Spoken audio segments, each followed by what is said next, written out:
আজ খুব ব্যস্ততার মধ্যে দিয়ে কাজগুলো কমপ্লিট করতে হবে। Good morning, welcome back to my new blog. যে যেখান থেকে আমার এই ব্লগটা দেখছো, আশা করব সবাই খুব ভালো আছো। ঈশ্বর সবাইকে খুব ভালো রাখুক, সবার মনের আশা পূর্ণ করুক। আমরাও ভালো আছি। একটা নতুন দিনের সকাল, একটা নতুন ব্লগ স্টার্ট করে দিলাম তোমাদেরকে সাথে নিয়ে। আশা করব তোমরা পুরো ব্লগ জুড়ে আমার সাথে থাকবে আর দেখতে থাকবে। তো সকালবেলা এখন কিন্তু 6টা বাজে।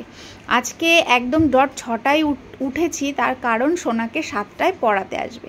আর 7টায় পড়া থাকলে তো বাচ্চা আরও যেগুলো আসে ওরা তো আরও আগে আসবে, সেই জন্য আমার ঘরবাড়ি একদম পরিষ্কার করে নিতে হবে। আর আজকে যেহেতু বৃহস্পতিবার, একদম ঘর তাড়াতাড়ি করে ঝাড়ু দিয়ে মুছে নিলাম, কারণ আর কাজগুলো আমি বাইরে করতে পারবো, কিন্তু এই ঘরে যেহেতু পড়বে, এই ঘরের মধ্যে বারবার আসাও যাবে না, সেই জন্যে একবারে আমি ঘরটা আগে ঝাড়ু দিয়ে তারপর ঘরটা মুছে নিচ্ছি, নিয়ে তারপর অন্য কাজগুলো গুছিয়ে নেব। তো সেই জন্যে সেই কতক্ষণে ঘর ঝাড়ু দিয়ে মুছবো, সেই যে মাথার মধ্যে একটা টেনশান, সেটা কিন্তু কাজ করছিল। তারপরে যাই হোক, স্যার চলে এসছেন পড়াতে, আমার ঘর ঝাড়ু মোছা আর সমস্ত কাজ হয়ে গেছে। তো এই যে সোনা তো সকালবেলা কিছু খেতে চাইছে না অত সকালে, তো ভাবলাম ওকে একটু লেবু জল বানিয়ে দিই আর স্যারের জন্যে একটু চা বানিয়ে দিই, লেমন টিটা বানিয়ে দিই। তো সেটাই এই যে সোনার জন্য বানাচ্ছি। গরম জল দিয়ে একটু লেবু দিয়ে দিলাম, আর স্যারের জন্যে এই চা বসিয়ে দিয়েছি, লেবু দিয়ে লেমন টিটা বানিয়ে দেব।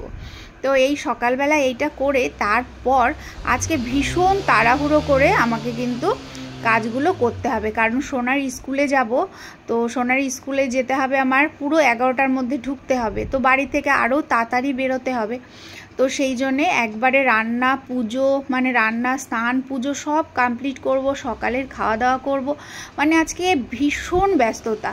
তো এই দেখো স্যারের চা বিস্কিট রেডি করে দিলাম, স্যারকে দিয়ে চলে এসেছি, সোনাকেও খাইয়ে দিয়ে এসেছি।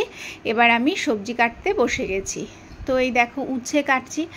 অনেক দিন বলতে প্রায় মনে হয় 1.5 মাস হয়ে গেল, সেই মনে হয় আষাঢ় মাসে খেয়েছিলাম আমরা উচ্ছে, নাকি আষাঢ় মাসেও উচ্ছে খাইনি, আমার ঠিক মনে নেই। উচ্ছের তরকারি বহু দিন পর আজকে রান্না করব।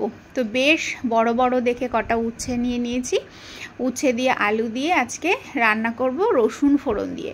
যে সমস্ত বাচ্চারা রসুন পছন্দ করে অথচ উচ্ছে খেতে চায় না, তারা একবার এইভাবে যদি রেসিপিটা বানাও, তো দেখবে বাচ্চারা অনায়াসে কিন্তু উচ্ছে খেয়ে নেবে। আমার মেয়ে যেরকম অন্যান্য শাকসবজি খেতে চায় না, উচ্ছেটা খাই আমি যদি এইভাবে রান্না করি তাহলে। তো সেই জন্যেই আমি সবসময় চেষ্টা করি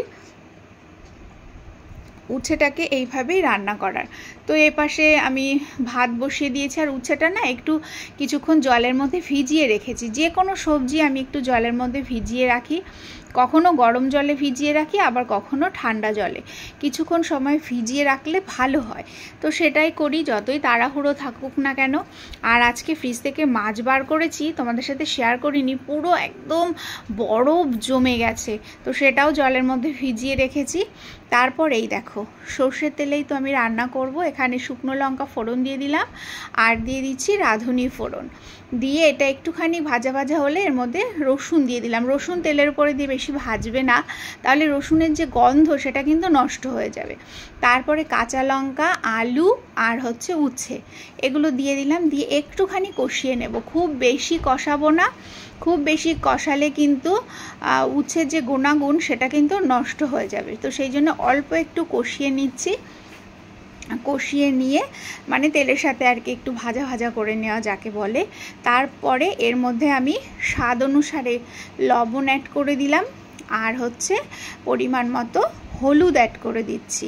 তো আমার একটা সমস্যা হয়েছে, সন্দক লবণ কিন্তু রান্নার সময় একটু বেশি লাগে, আর আমাদের এই যে সামুদ্রিক লবণ এটা একটু কম লাগে। তো যেহেতু আমি নিরামিষের মাসে সন্দক লবণ খেয়েছি, আর এই লবণের আন্দাজটা বুঝতে পারছি না।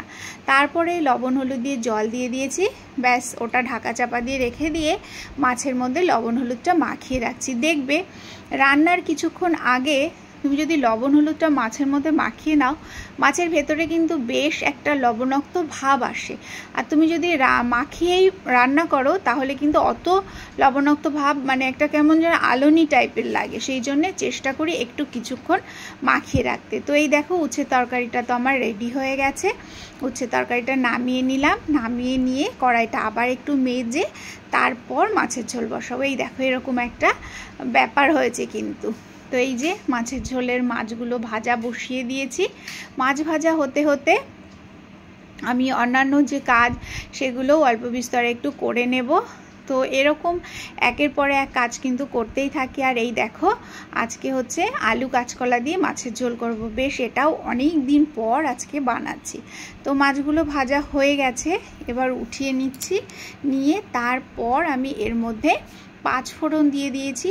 দিয়ে যে একটুখানি কাঁচা লঙ্কা, কাঁচকলা আর আলু এটাকে তেলের উপরে দিয়ে হালকা করে একটু কষিয়ে নেব, কারণ খাদ্যের গুণাগুণ বেশি কষালে কিন্তু ভালো হয় না। তারপরে গরম জল দিয়ে দিয়েছি, লবণ হলুদ দিয়ে দিয়েছি। ব্যাস এটা ফুটতে লাগুক। এবার আমি অল্প একটু জিরে শিলনোড়াতে বেটে নিচ্ছি। আমি অল্প জিরে অল্প সর্ষে এগুলো সবসময় শিলনোড়াতে বাটি। শিলনোড়ার বাটা মশলা খাওয়া খুবই ভালো, কিন্তু হাতের জন্য সম্ভব হয় না। এই তো জিরে বাটা দিয়ে দিলাম।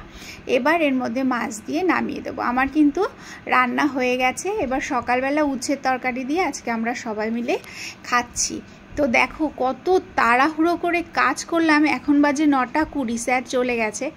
তারপরে এই যে স্নান করে পুজো দিচ্ছি। তো খুবই তাড়াহুড়ো করে কিন্তু সমস্ত কাজগুলো আমি সম্পূর্ণ করলাম। সময় আমাদের শিখিয়ে দেয় যে কোন সময় আমাদের কখন কি করা উচিত। কারণ যেদিন দেরি হয় সেদিন দেরিতে মানে ধীরে সুস্থে কাজ করব, আর যেদিন আমার দরকার থাকে সেদিন তাড়াতাড়ি করব।